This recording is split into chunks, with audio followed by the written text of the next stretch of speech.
Welcome back to Investing Talk Podcast. Today we're looking at safe and green holdings. As usual, before we start, subscribe, like, and comment to this video to support the show. And if there's a specific company you want us to look into, leave it in the comments below. So let's get into the analysis. Right.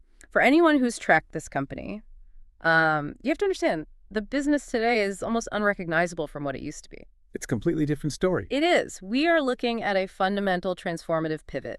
Management is moving aggressively away from their old legacy modular construction roots. And diving straight into energy and industrial solutions. Exactly. That pivot is the whole narrative here. But, the real challenge for us is figuring out if this is a survival move or a genuine growth strategy. Because that shift has created a massive contradiction on the balance sheet. It absolutely has. And let's not mince words about the red flags. Okay. The 2024 revenue came in at a pretty lean $4.98 million. Which is just a crushing decline. I mean, we are talking about a drop of nearly 70% from the $16.52 million they posted just the year before. That's the cost of the pivot right there. Yeah. That decline really reflects the disruption of, basically dismantling your old business. And when you see that kind of top line collapse, you know they're wrestling with other problems. Oh, for sure. Persistent operational pain. You have significant EBIT losses, that's earnings before interest and taxes, and your growth margins are just lagging way behind industry standards. So that's the financial cost. Yeah. Ripping out the old roots to plant new ones. Precisely. And this is the piece that keeps it from being a totally negative story. Mm-hmm. The foundation they're building on seems surprisingly solid. Right. Despite that huge revenue drop, total assets are holding strong. They're still standing above $53 million. That asset base, it gives them runway. It gives them leverage. And this is where we have to ask the critical question, right? How did they manage the books during all this chaos? The records show they actually achieved some critical operational streamlining. And get this, cash flow actually increased. By $2.53 million in the most recent quarter. Which is huge. It is huge, but it needs context.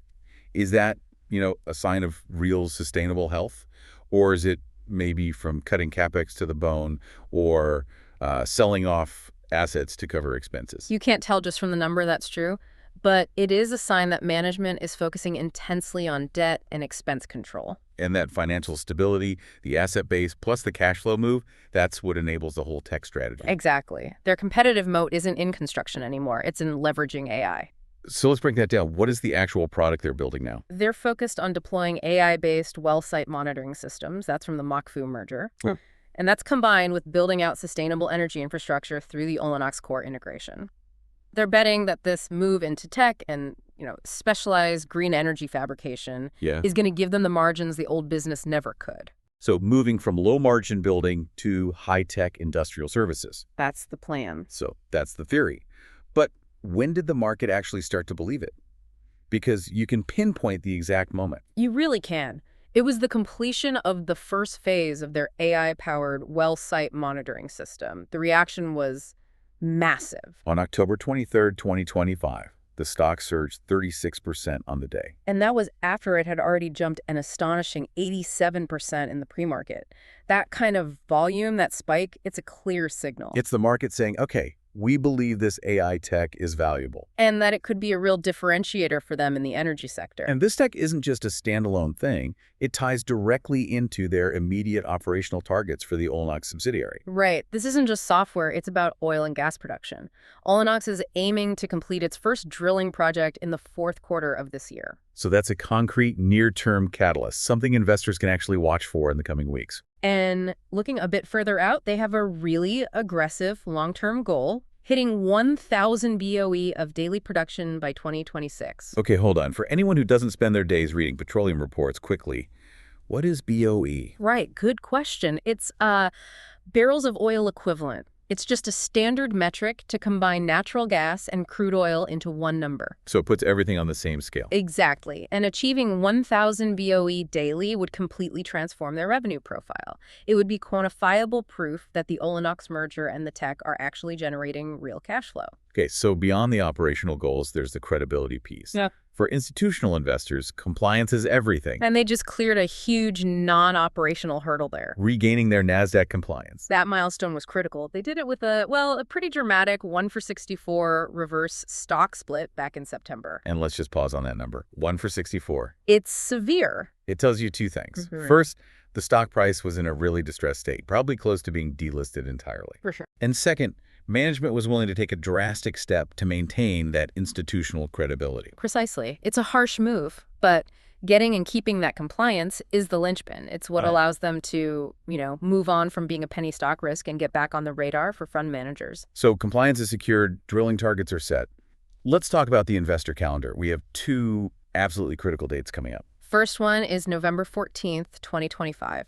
That's the upcoming Q4 earnings report. The first big test. It's the first test to see if that cash flow improvement shows up in the results. If they confirm a stable footing and signal progress on the drilling, the market will reward that. And the second day, December 29, 2025, the annual shareholders meeting. And this isn't just routine. Right. There's a key vote scheduled. A vote to approve the final merger steps and convert preferred shares to common stock. This isn't just paperwork. It formally cements the company's new identity in the eyes of the market. And speaking of that identity, they are also layering in strategic partnerships, like the one with OneCode. Yeah, and that partnership highlights the complexity of the new business. OneCode specializes in advanced networking. So for Safe and Green, this means they're integrating a secure network layer directly into their industrial solutions. Into their fabrication, their well site monitoring, everything. It's how you make sure your AI systems are communicating reliably when they're out in some remote industrial setting. Okay, so we've got the strategy, the financials, the timeline. That brings us to the technical picture, which is where all this news translates into price. And the technical picture here is defined by one word, volatility. Stock has a high beta of 2.11. So for the listener, a beta of 2.11 means if the S&P 500 moves 1%, this stock is theoretically expected to move over 2%. Right. It signals massive potential for outsized swings up and down. Perfect for traders who are looking for momentum. Looking at the key price levels, after that recent news spike, the stock pushed above $2.39. The really strong support zone is sitting between $1.88 and $2.03. And resistance is right at $2.44. So it's hovering just below that next breakout point. It is. Now, here's where the risk-reward ratio just gets extreme. Based on that volatility, the analyst outlook is, well, it's astonishing. We're seeing a bullish trading range from $2 up to an almost unbelievable $15. The consensus targets are projecting truly dramatic potential, up to 541% over 30 days and 602% for the full year 2025. But let's be skeptics for a second. A $15 target for a company that just reported $5 million in revenue and did a 1 for 64 split. That sounds insane. It does sound insane unless that model is based on them executing flawlessly. Right. So what's the justification? The justification is almost entirely in the potential of Olenex's assets and the anticipated margin explosion from the AI tech. Analysts are basically giving them zero credit for the old business and 100% credit for the future business. So it's a pure execution bet. It is. What's fascinating, though, is that even with those huge projections, the momentum indicators aren't overheated. The RSI is at 39, STSCH is at 33. No, it's neutral. Neither overbought nor oversold. It's poised for a move, but it needs a catalyst. It needs that November earnings report to deliver. So when you synthesize all of this, you get to the overall risk. Despite the $53 million in assets, the fact is the EBIT and net income losses are material. The single most important factor is successful execution. That's the core risk. But market sentiment is positive right now. It is, especially among retail investors after the AI news. There's a clear anticipation for the Q4 catalysts and a belief that institutional buying will ramp up post-merger.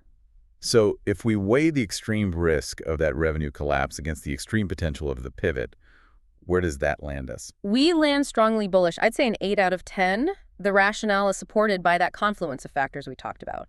Strong near-term catalysts, the AI, the drilling ramp, the earnings, plus the improving cash flow and that asset base. And what kind of investor is this for? It's compelling for both, really. For short-term traders, that high beta and those immediate catalysts are going to drive a ton of volatility over the next few months. A lot of opportunity there. A lot. But for long-term investors, the structural expansion into green energy fabrication, I mean, that presents a potentially strong wealth creation case if, and Right. it's a big if they execute flawlessly over the next 12 to 18 months. That execution point is everything here. When you are looking at Sage Green Holdings today, you are not investing in the company's past as a modular builder.